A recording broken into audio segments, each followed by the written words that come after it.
Section 1.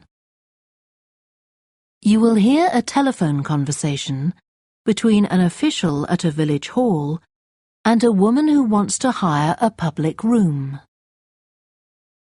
First, you have some time to look at questions 1 to 6.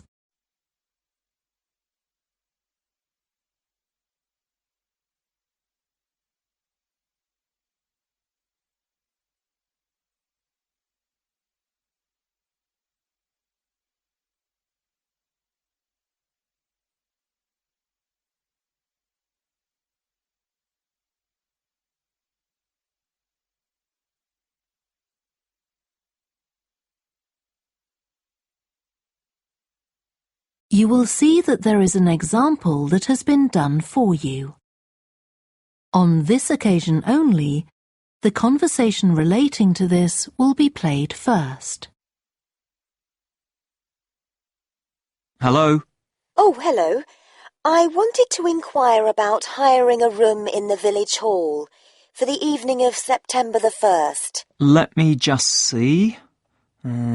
Yes, we have both rooms available that evening. There's our main hall, that's got seating for 200 people, or there's the Charlton room. The main hall seats 200, so 200 has been written in the space. Now we shall begin.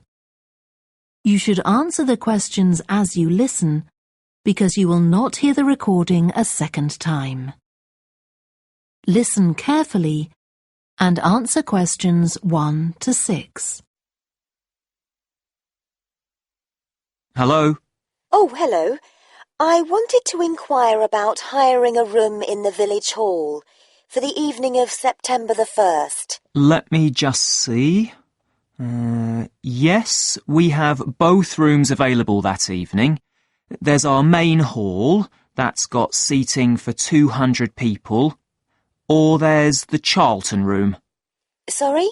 The Charlton room, Charlton.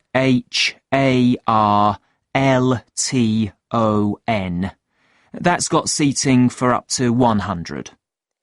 Well, we're organising a dinner to raise money for a charity, and we're hoping for at least 150 people.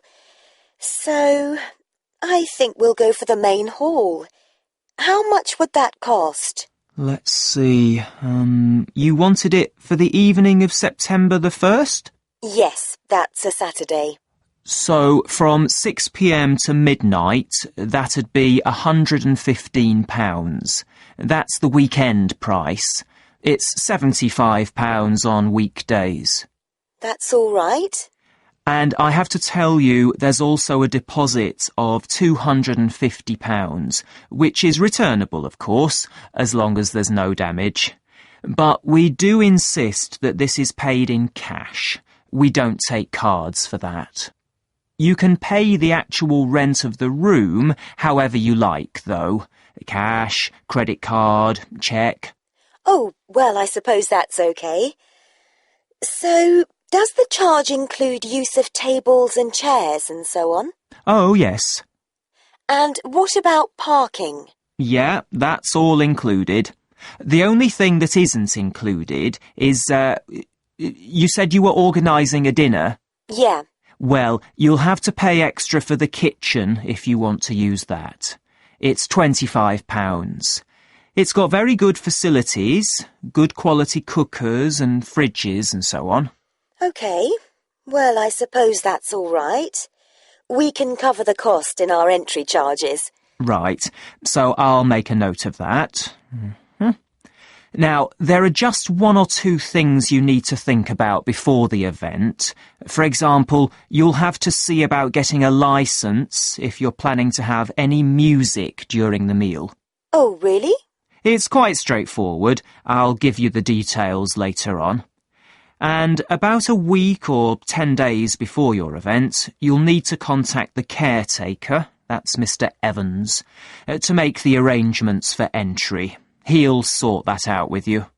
And do I give him the payment as well? No, you do that directly with me. Before you hear the rest of the conversation, you have some time to look at questions 7 to 10.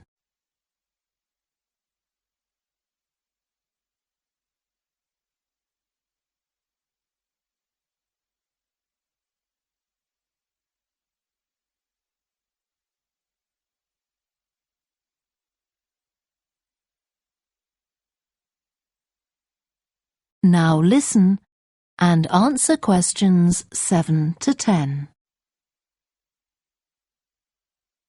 Right. Now, is there anything I need to know about what happens during the event? Well, as you'll be aware, of course, the building is no smoking throughout. Of course. Now, are you having a band? Yes. Well, they'll have a lot of equipment, so rather than using the front door, they should park their van round the back and use the stage door there. You can open that from inside, but don't forget to lock it at the end. OK. And talking of bands, I'm sure I don't need to tell you this, but you must make sure that no one fiddles about with the black box by the fire door. That's a system that cuts in when the volume reaches a certain level. It's a legal requirement. Sure. Anyway, we want people to be able to talk to one another, so we don't want anything too loud. Oh, that reminds me. We'll be having speeches. Are there any microphones available? Yep, just let the caretaker know. He'll get those for you. Right, now, when the event is over, we do ask that the premises are left in good condition. So there's a locked cupboard, and you'll be informed of the code you need to open that. It's got all the cleaning equipment, brushes and detergent and so on. Right. So what do we need to do after everyone's gone? Sweep the floors, I suppose? Well, actually, they have to be washed, not just swept. Then you'll be provided with black plastic bags, so all the rubbish must be collected up and left outside the door. Of course. We'll make sure everything's left tidy. Oh, and I forgot to ask. I presume we can have decorations in the room? Yes, but you must take them down afterwards. Sure. And the chairs and tables should be stacked up neatly at the back of the room. I'll make sure I've got a few people to help me. That is the end of section 1. You now have half a minute to check your answers.